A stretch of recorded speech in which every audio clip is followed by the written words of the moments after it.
Today, I'm going to discuss to you how to make a journal entries for a perpetual inventory system. Okay, these are the given transactions. Number 1, purchase inventory worth 10,000 pesos and paid in cash. The journal entry for this transaction, debit merchandise inventory 10,000 pesos and credit cash 10,000 pesos to record purchase of merchandise. Okay, so you'll notice that the purchases is now changed to merchandise inventory. Okay, number 2, purchase inventory worth 10,000 pesos on account. Okay, the journal entry for this transaction, debit merchandise inventory 10,000 and credit accounts payable 10,000 to record purchase of merchandise on account. Okay, number 3, paid 500 pesos for the delivery fee of the purchased merchandise.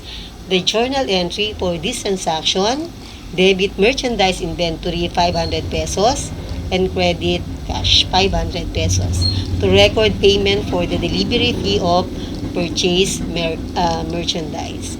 Number 4, return defective inventory to supplier worth 2,000 pesos. Cash is received upon return of the merchandise. Okay, the journal entry for this transaction, debit cash 2,000 pesos and credit merchandise inventory 2,000 pesos to record cash received for defective inventory.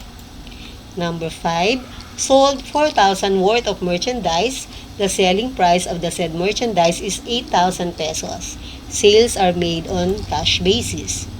So debit cash 8,000 pesos, credit sales 8,000 pesos. So that is to record the sales of merchandise on cash basis. Okay, then debit again cost of goods sold 4,000 pesos and credit merchandise inventory 4,000 pesos to record sold merchandise. Okay, so here we have compound entries. Okay, we have 2 entries for this transaction. Number 6, sold 4,000 pesos worth of merchandise. The selling of the said merchandise is 8,000 pesos. Sales are made on account. Okay, so what would be our journal entry for this? Okay, debit accounts receivable 8,000, credit sales 8,000, and debit cost of goods sold 4,000, credit merchandise inventory 4,000 to record sold merchandise. Okay, next. Number 7, sales on account worth 2,500 pesos were returned by customer as wrong products have been delivered. The goods cost 1,500 pesos. Okay, the journal entries for this transaction, debit sales returns 2,500, credit accounts receivable because the sale is on account. Okay, and then again, debit merchandise inventory 1,500, then credit cost of goods sold.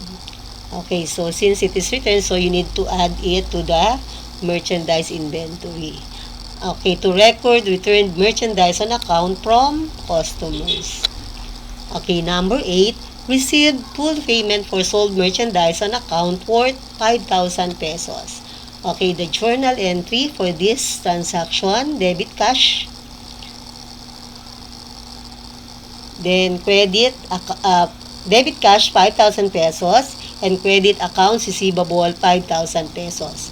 Okay, why accounts receivable? Because the sale of merchandise is on account and then you receive cash, that is why the debit is cash and the credit is accounts receivable.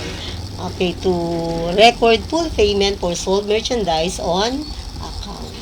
Okay, so that is the perpetual inventory system.